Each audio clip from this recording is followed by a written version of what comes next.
जय काली कलकत्ते वाली, तेरा वचन न जाए खाली।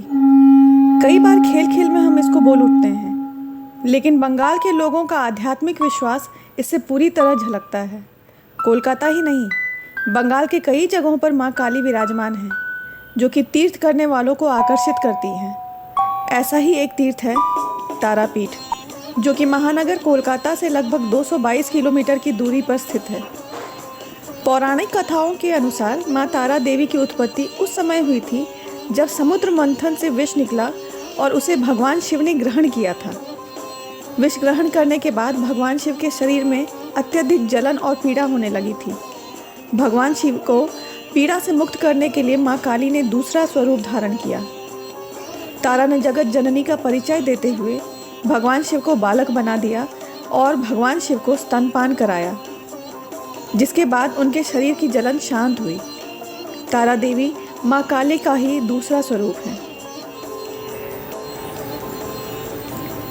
माँ तारा देवी की उत्पत्ति से जुड़ी एक और पौराणिक कथा प्रचलित है, जिसके अनुसार माँ तारा देवी का जन्म मेरू पर्वत के पश्चिम भाग में चोलना नदी के किनारे पर हुआ था। हयग्रीव नाम के एक दैत्य का वध करने हेतु माँ महाकाली के नील वर्ण धारण किया। महाकाल संहिता के अनुसार चैत्र शुक्ल अष्टमी को देवी तारा प्रकट हुई थी, इसलिए यह तिथि तारा अष्टमी कहलाती है और चैत्र शुक्ल नवमी की रात्रि को तारा रात्रि कहा जाता है। ऐसी मान्यता है कि भगवान शिव जी ने माँ पार्वती को बताया कि आदिकाल में आपने भयंकर मुख वाले रावण का विनाश किया, तब से आपका यह स्वरूप तारा नाम से जाना जाता है।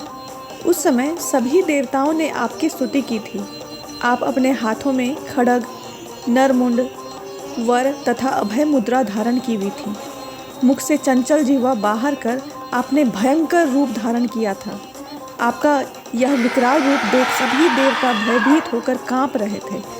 आपके विकराल भयंकर रुद्र रूप को देखकर शांत करने के लिए ब्रह्मा जी आपके पास गए थे। रावण वध के समय आप अपने रौद्र रूप के कारण नग्न हो गई थी तथा स्वयं ब्रह्मा जी ने आपकी लज्जा निवारण हेतु आपको व्याघ्र चम्र प्रदान किया था।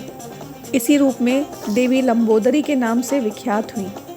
तारा रहस्य तंत्र के अनुसार भगवान राम तो निमित्त मात्र ही थे। वास्तव में भगवान राम की विध्वंसक शक्ति देवी तारा की ही थी, जिन्होंने लंकापति रावण का वध किया था।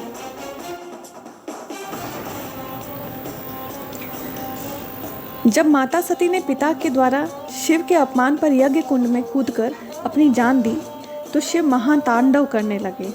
वे माता के मृत शरीर को कंधे पर लिए तांडव करते हुए ब्रह्मांड के विनाश को आतुर हो गए।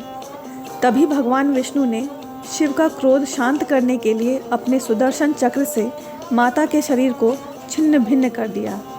ऐसे में माता सती के शरीर के अंग देश के विभिन्न भागों में जाकर गिरे। हिंदुओं के इस महातीर्थ में माता सती के आँख की पुतली का तारा गिरा था। यही कारण है कि इसका नामकरण तारापीठ के रूप में हुआ। तारापीठ राजा दशरथ के कुल पुरोहित वशिष्ठ मुनि का सिद्धासन भी है। बताया जाता है कि प्राचीन काल में महर्षि वशिष्ठ ने यहाँ माँ तारा की आराधना करके सिद्धियाँ प्राप्त की थी। उस समय उन्होंने मंदिर का निर्माण कराया था, लेकिन कालांतर में वो मंदिर जमीन के नीचे धंस गया। बाद में जयव्रत नामक एक व्यापारी ने इसे फिर से बनवाया। तारापीठ मंदिर के बगल में एक तालाब है। कहा जाता है कि व्यापारी जयद्रथ द्वारका नदी मार्ग से नाव लेकर जा रहा था। तारापीठ के पास उनके पुत्र की सर्पदंश से मृत्यु हो गई थी। उस समय व्यापारी के एक नौकर कटी हुई शोल मछली को मंदिर के बगल के मौजूद तालाब में धोने के लिए लेकर के गया था। बताया जाता है कि पानी में धोते समय शोल मछली जीवित हो गई। नौकर ने दौड़कर आकर जयद्रथ को यह बात बताई।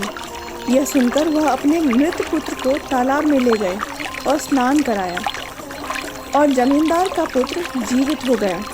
इस घटना के बाद इस कुंड का नाम जीवित कुंड पड़ गया। कहा जाता है कि इसी कुंड से माता तारा प्रकट हुई थी। ऐसे अनेक चमत्कार पौराणिक कथाएं तारापीठ के विभिन्न तीर्थों से सुनने को मिली हैं। यहाँ हर साल लाखों श्रद्धालु जुटते हैं। देश के बाहर दुनिया के अलग अलग हिस्सों से लोग तारापीठ आते हैं।